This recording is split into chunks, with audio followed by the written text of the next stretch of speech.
আসসালামু আলাইকুম প্রিয় বার্সা ফ্রেন্ডস, প্রিয় কুলার্স। আপনারা হয়তোবা জেনে থাকবেন বার্সেলোনা তাদের প্রি সিজনের ক্যাম্পেইনটা শুরু করছে ম্যানচেস্টার সিটির বিপক্ষে একটা ম্যাচ দিয়ে। বড় বড় মতো যুক্তরাষ্ট্র সফরে বার্সা বেশ কয়েকটা ফ্রেন্ডলি ম্যাচ যে খেলতে যাচ্ছে তার অংশ হিসেবে, তার শুরুটা হিসেবে Manchester City Pep Guardiola Manchester সিটির বিপক্ষে এই ম্যাচটা বাংলাদেশের সময় আগামীকাল ভোর 5টায়। মাচ এক্সাইটিং আরও একটা সিজন কিন্তু ওপেন হচ্ছে এর মাধ্যমে। পেপ গার্দিওলা, যিনি কিনা একটা সময় বার্সেলোনার স্বর্ণ যুগের সাক্ষী বা বলা চলে কারিগর, তিনি বলেছেন বার্সেলোনা যদি না থাকতো তাহলে আমার পেপ হিসেবে বা নিজের নামটা এতটা বড় করে প্রতিষ্ঠিত করা হতো না। বার্সেলোনা সবসময় তার হৃদয়ে আছে। এই ক্লাবটার বিপক্ষে বার্সেলোনা খেলবে, আলাদা রকমের তাই একটা ভালো লাগা। আরও একবার পেপ গার্দিওলাকে বার্সা সংক্রান্ত কোনো একটা জিনিসে দেখতে পারা অপোনেন্ট টিমে হলেও সেই জিনিসটা অনেক কুলারদের জন্য ভালো লাগে। এ ম্যাচে একেবারে স্পষ্ট প্রথমত বলতে চাই, জয় পরাজয়টা ম্যাটার করে না। এমনকি ম্যানচেস্টার সিটিও এর আগে এসি মিলান বা সেল্টিকের মতো ক্লাবের বিপক্ষেও ক্লাব ফ্রেন্ডলিতে প্রি সিজনে হেরে এসেছে। তবে সেখানে পেপ গার্দিওলা যে একাদশগুলো নামিয়েছেন, আপনি যদি সেটার দিকে ফোকাস করেন, সেটার দিকে তাকালেই বুঝতে পারবেন যে আসলে ব্যাকআপ প্লেয়ারদেরকে রেডি রাখার চেষ্টা করছেন, অনেককে তিনি বাজিয়ে দেখার চেষ্টা করছেন। একই জিনিস কিংবা তার চেয়েও বিগিনার লেভেলের কাজকর্ম কিন্তু এই মুহূর্তে হ্যান্সি ফ্লিককে করতে হবে। 31 সদস্যের একটা স্কোয়াড ঘোষণা করেছেন, যেখানে অনেক প্লেয়ার থাকলেও বেশ কয়েকজন এক্সাইটিং প্রসপেক্ট কিন্তু এই মুহূর্তে মিসিং আছেন, যেমন পেড্রি, ফ্র্যাঙ্কি ডিয়ং, গাভি, রোনাল আরাহু, আনসু ফাতি। এই টাইপের প্লেয়াররা ইনজুরির কারণে অ্যাবসেন্ট আছেন। লামিন ইয়ামাল, ফেররান তোরেসরা কিন্তু এখনো ভ্যাকেশন কাটিয়ে দলের সঙ্গে সেভাবে যোগ দেননি।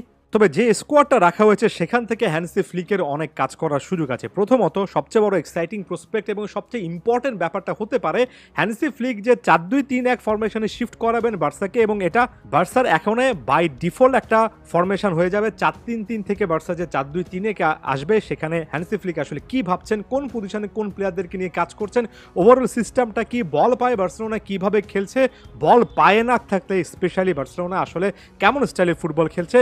এখানে আসলে হ্যান্সি ফ্লিকের ফুটবলে যে একটা ফিজিক্যাল ফিলোসফি থাকে সেই জিনিসটা দেখা যাবে কিনা, সকল কিছুই কিন্তু প্রতিটা ম্যাচে স্পষ্ট হবে।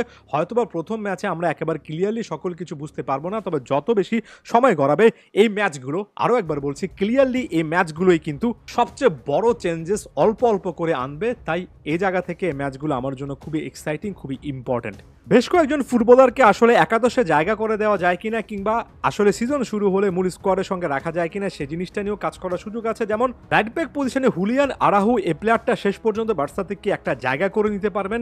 অ্যাটাকারদের মধ্যে গত সিজনে জিরোনাতে খেলা পাও ভিক্টরের কি একটা সুযোগ হবে কিনা, ভিটো রকির মতো প্লেয়ার শেষ পর্যন্ত সুযোগ পাবেন কিনা, এগুলো এমন কিছু জায়গা, সেই সিদ্ধান্তগুলো অনেক বেশি করে ভাইটাল। শুধুমাত্র একটা দলের স্টার্টিং লাইন আপ তৈরি করার জন্য না।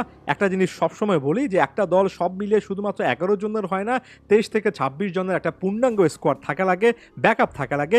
সেগুলো রেডি করার জন্য এই ম্যাচটা একটা বিগিনিং পয়েন্ট হতে পারে। হ্যান্সি ফ্লিক শুরুটা ভালো করুন, এই জিনিসটাই চাইবো। তবে একেবারে রেজাল্ট ওরিয়েন্টেড চিন্তা ভাবনা না করে এই মুহূর্তে আস্তে আস্তে কোচকে সময় দেওয়া, সেটার দিকে ফোকাস করতে চাই। যাওয়ার আগে এই কথাটা আরও একবার তাই রিপিট করছি, হ্যান্সি ফ্লিককে সময় দিতে হবে, কোচের পাশে থাকতে হবে, এটা বিশ্বাসটা রাখতে হবে যে হ্যান্সি ফ্লিক আস্তে আস্তে বার্সাকে আগের চেয়ে বেটার একটা পজিশনে নিয়ে যেতে পারবেন। যাওয়ার আগে আমি জাভির কথা আরও একবার স্মরণ করে যেতে চাই। হয়তোবা শেষের দিকে এসে জাভি সেই কাঙ্ক্ষিত সাফল্যটা পাননি, তবে এই জাভি কিন্তু একজন লামিন ইয়ামাল, একজন পাউ কুবার্সের মতো প্লেয়ারদেরকে বি টিম থেকে তুলে এনেছেন। সে জিনিসটা কখনো ভুলে যাবেন না। আপনি শুধুমাত্র ইয়ামালের দিকে একটাবার তাকান, লামিন ইয়ামালকে যে কোচটা প্রথম ব্রেক দিয়েছেন সেই কোচদের লিস্টে একেবারে অন টপে নামটা জাভি থাকবে। সেজন্য বার্সার ইতিহাসে শুধুমাত্র একজন লেজেন্ডারি প্লেয়ার নন, কোচ হিসেবে কিছু কিছু জায়গা থেকে যথেষ্ট পজিটিভ অ্যাটিটিউড দেখানো জাভিকে একটা সম্মানের জায়গায় রাখতেই হবে। আদিওস ভিস্কা এল বার্সা।